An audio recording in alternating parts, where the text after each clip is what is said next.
The New Orleans Jazz and Heritage Foundation promotes, preserves, and perpetuates music, culture, and heritage through programs, cultural, educational, and economic activities year-round. Learn more at jazzandheritage.org.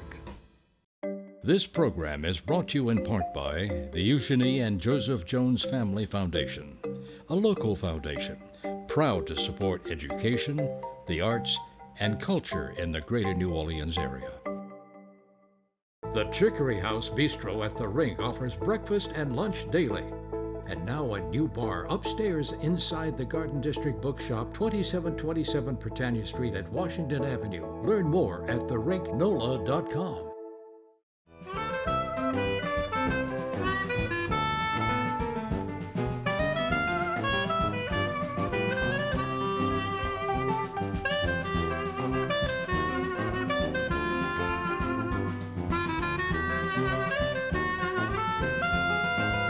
I'm Peggy Laborde, and welcome to Steppin Out, with updates from the local restaurant, arts, and entertainment scenes. Joining me, Poppy Tooker, host of Louisiana Eats on WWNO Radio. Howdy. Hello, Peggy. Hello. So glad to have her with us, Fatima Shaik, author of Economy Hall, The Hidden History of a Free Black Brotherhood. Congratulations. Thank you. Fatima will be discussing the rich jazz heritage that the hall had and so much more at a panel during this weekend's Tennessee Williams and New Orleans Literary Festival. And Alan Smason, editor of the Crescent City Jewish News and TheaterCriticism.com.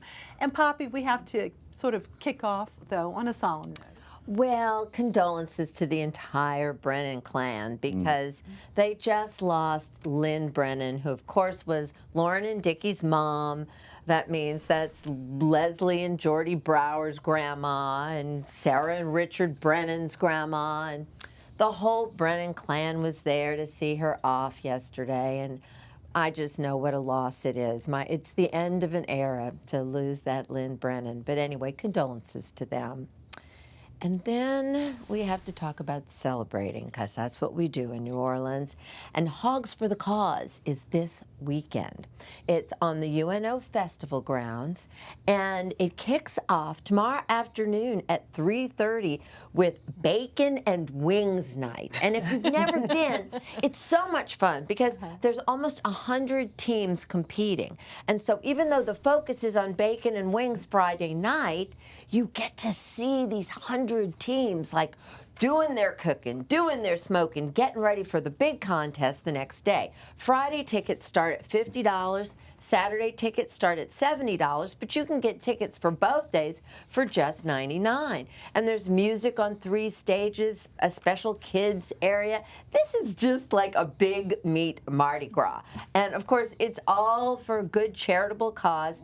Just earlier this month, the Hogs crew donated $1 million for new patient housing at Johns Hopkins Children's Hospital in St. Petersburg, Florida. So this is truly a national organization. The teams come from across the United States to compete. Don't miss all the fun at the UNO Festival grounds this weekend.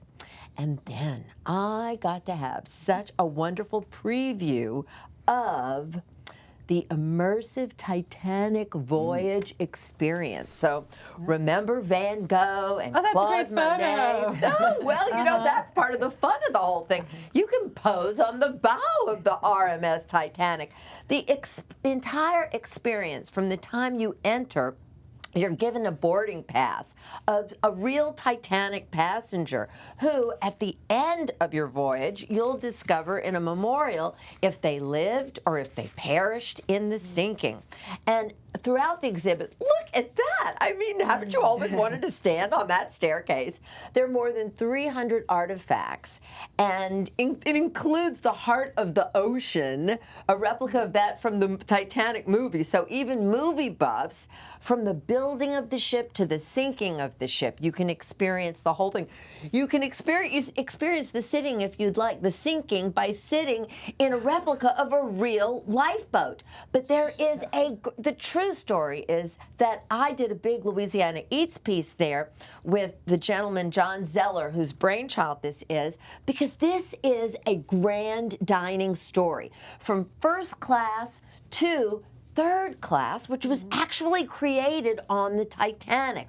Steerage no more on the Titanic. They had the biggest dining room. Look at the grocery list. They had the biggest dining room on any sailing ship. The dining room could seat 500 plus at a time, and you have the sensation of being in there. The Victorian accoutrement, I loved that the first class passengers had grape scissors. You got to love those Victorians and their tableware. But there weren't any grape scissors. There were grapes, but no scissors in second class. So there's the dining room, the china, and all. And of course, this is right down at the Scottish Rite Temple. That's where Van Gogh, Van Gogh, and then Monet most recently. And John Zeller of Exhibition Hub created this. That is an operation that is worldwide, that CNN and USA Today both named the best immersive experience in America. And how nice to see that building used. For a while, I mean, it was initially a Masonic temple, a very important Masonic temple, but they're not really using it anymore. And then UNO had it as a theater, and then it was sort of dormant. So to see it come alive. Absolutely, and it is such a perfect venue for this immersive experience. I mean, you can put the glasses on and the virtual, all of that. Virtual, huh? Well, how much fun is that? Wow. And turning to Fatima, we could spend the whole half hour talking about your incredible book, and if folks haven't seen it in person, years and years. Tell us, there's so many stories, but first of all, what was Economy Hall, and then how did you come to know so much about it? Well, Economy Hall was the meeting hall for the society economy, Société d'économie et d'assistance mutuelle. It was an economy fraternal organization. Thank you. Fraternal organization, a benevolent organization. So they would help their members when they got sick, or if somebody died, they would help the family. And by 1857, which was 20 years after it started, they built Economy Hall, which was the grand meeting place. They had theater programs there. They had recitals. There was music, Bastille Barré, Dédé. So many of the early musicians played there.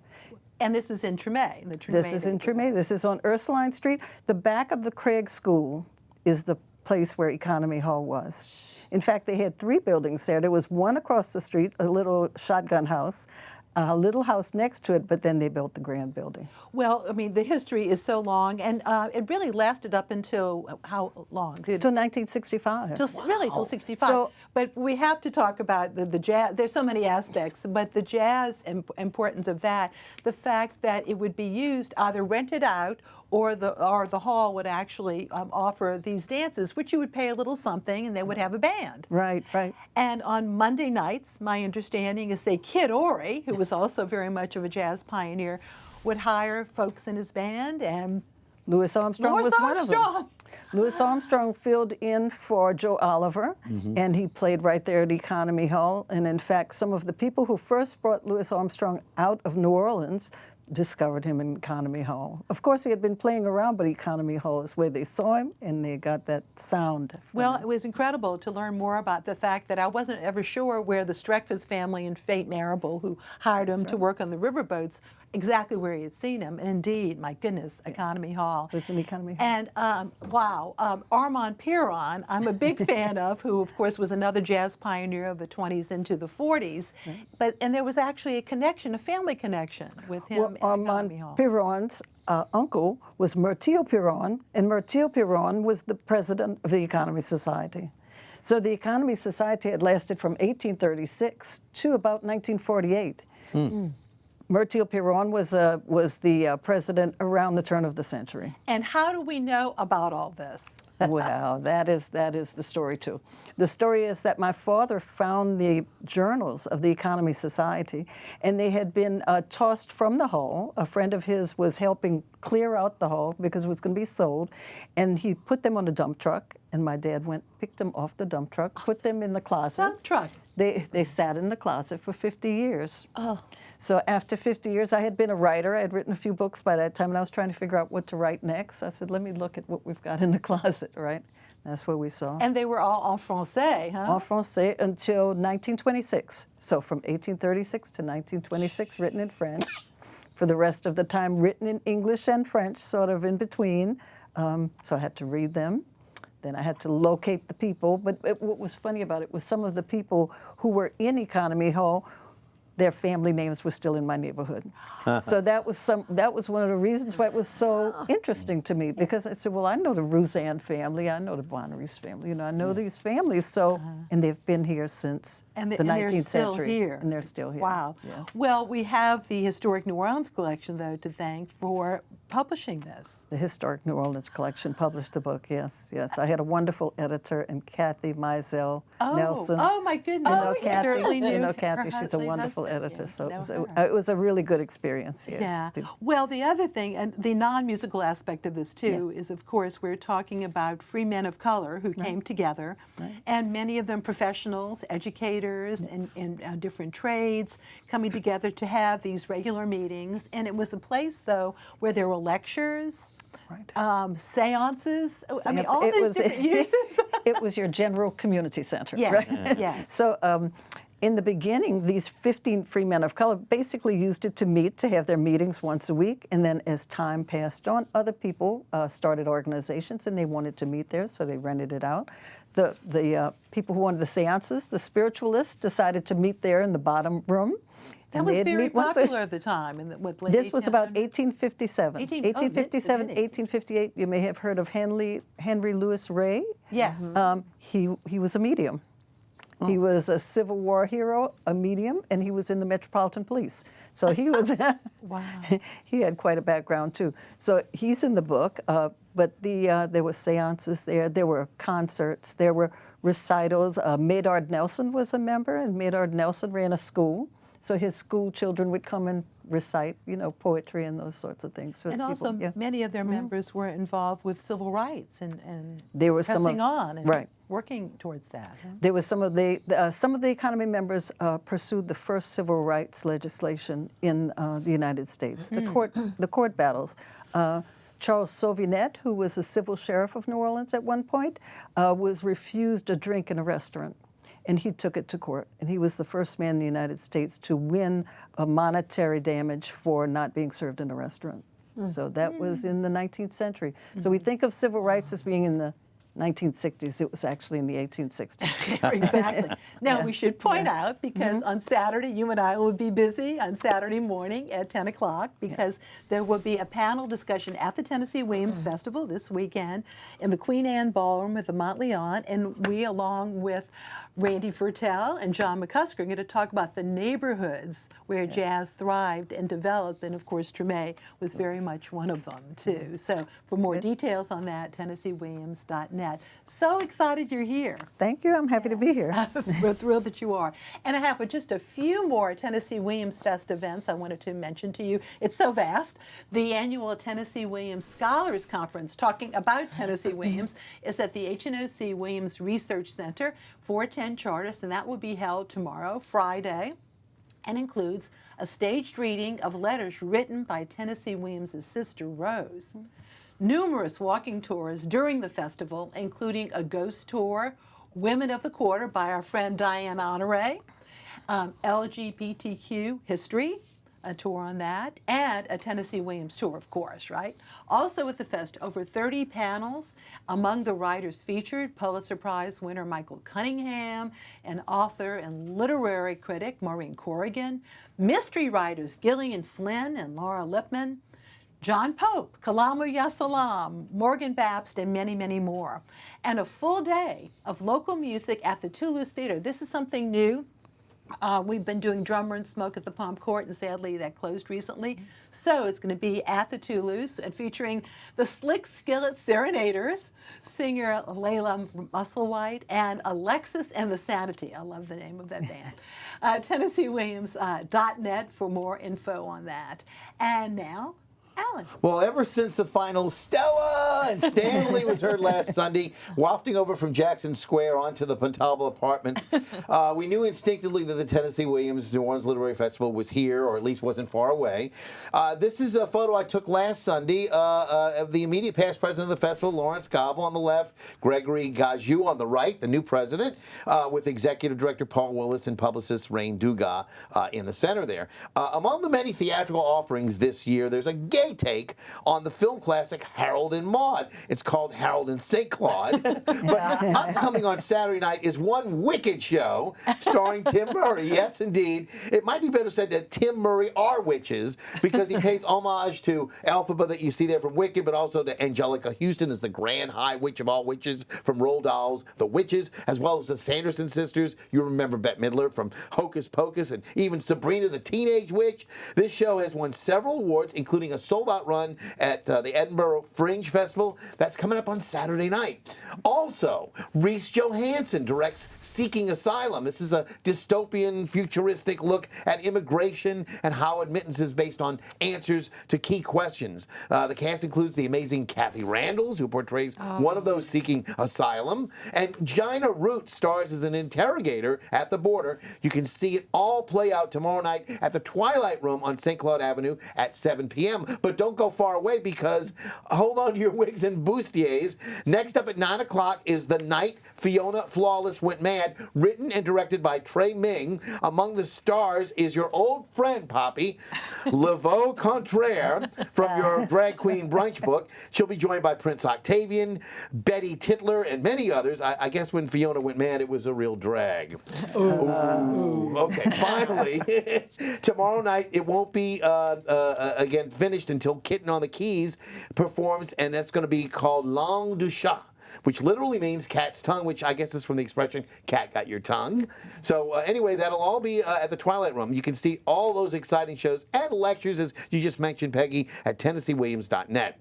Now, playing with an official opening night tomorrow night is the Tennessee Williams' Theater Company of New Orleans' first production of Orpheus Descending. It's directed by Augustin Carrero. The show is playing at Marquette Theater on the Uptown Loyola campus, a short streetcar ride away from the festival. The show will continue until April the 13th, so it's not just going to be here this week, so stick around for more of that. Meanwhile, at the Jefferson Performing Arts Center, the Jefferson Performing Arts are having their opening night of Billy Elliot tomorrow night. Here's a photo of the older Billy, Noah Kuhn. He plays Charlie, of course, Charlie Stover plays the younger Billy, but again, they're going to have really 3 opportunities this weekend, both this weekend and next. Maestro Dennis Assaf will be leading the JPA Orchestra, and supporting actors like Leslie Castay as the ballet mistress and Louis Didasset as the father will really make this a tremendous work. Don't forget, it's going to be on at the JPAC. And next weekend is also the first ever Cajun cowboy production of The Elixir of Love, as presented by the New Orleans Opera Association. It features a performance by beloved Cajun fiddler and performer Amanda Shaw. She won't have her backup band with her, so I guess I'll be the only cute guy there. Now, there's 2 performances that'll be on April the 4th and Sunday, April the 6th, and of course it's at the Mahalia Jackson Theater for the Performing Arts. And lastly, I did want to give a shout out to the Black Masking Indians, and one of the many photos that I took on Super Sunday. I know, Peggy, you'll probably have some other shots that you'll be have from St. Joseph's Day, but this was just before St. Joseph's Day, and this is really incredible costume, all hand stitched. If you missed them, don't worry. They'll be back on the streets next Mardi Gras, as well as on St. Joseph's Day or next Super Sunday. That's a wonderful photo, though, Alan. Wow. Well, time for our picks, Poppy. Well, for all you meat lovers, Charlie's Steakhouse is offering a spring feast. Now, this is Tuesdays, Wednesdays, and Thursdays through April 17th. Onion rings, wedge salad, a steak, sides, and dessert for $58. And then don't forget this Sunday, drag brunch named Desire at Tableau Restaurant. Come and hang with me and my girls. We're going to be having a big time. All right. Alan. Well, it's worth the drive to New Iberia because Rachel Looney is going to be featured. She's a star of opera, of course. Great voice. She was Cinderella a few years ago. Incredible rich voice. She'll be the featured performer at City Park in New Iberia at 3 o'clock on April the 6th with the Acadiana Symphony Orchestra. Go check it out, and I'll see you at the theater. All right. And before my picks, we have a look back at some of the local St. Joseph altars from last week. And this photo by Judy Bottoni shows one of the largest, which was at St. Francis Xavier. And then on to St. Dominic's in Lakeview, and many, many pastries there, really a sweet place. And a precious gem in the chapel at Cabrini High School. That altar was created by the Elenian Society. And on to picks. The 5th annual Tour de Lee bike ride. Look at that photo by Lenny Talbert. My goodness. It will take place Saturday at 7 a.m. at Fontainebleau State Park.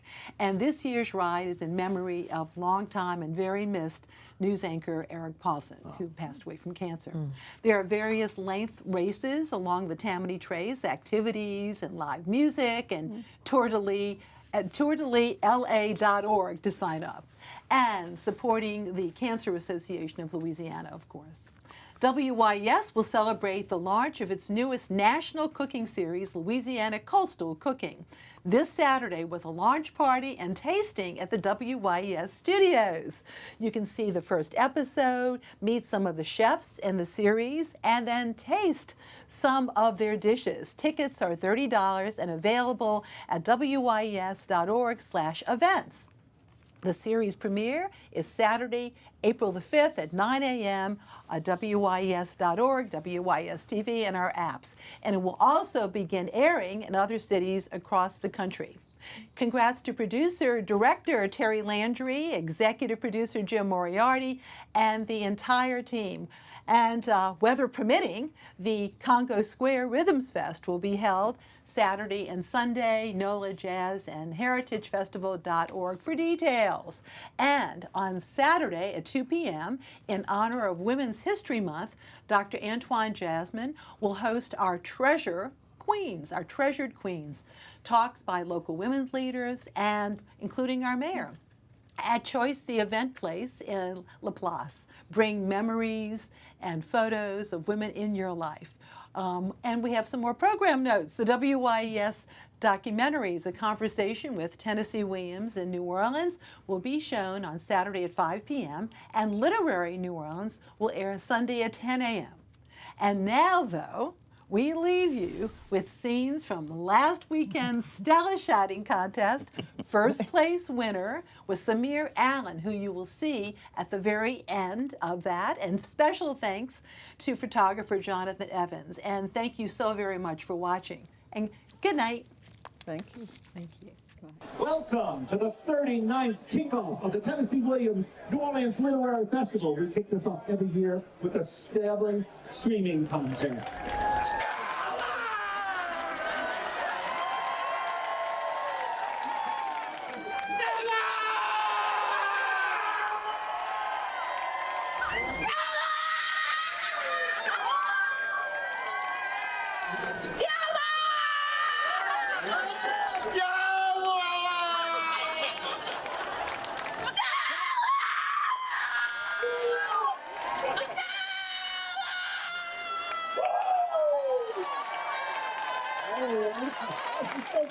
Let's go!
The New Orleans Jazz and Heritage Foundation promotes, preserves, and perpetuates music, culture, and heritage through programs, cultural, educational, and economic activities year-round. Learn more at jazzandheritage.org. This program is brought to you in part by the Eugenie and Joseph Jones Family Foundation, a local foundation proud to support education, the arts, and culture in the greater New Orleans area. The Chicory House Bistro at the Rink offers breakfast and lunch daily. And now a new bar upstairs inside the Garden District Bookshop, 2727 Britannia Street at Washington Avenue. Learn more at therinknola.com.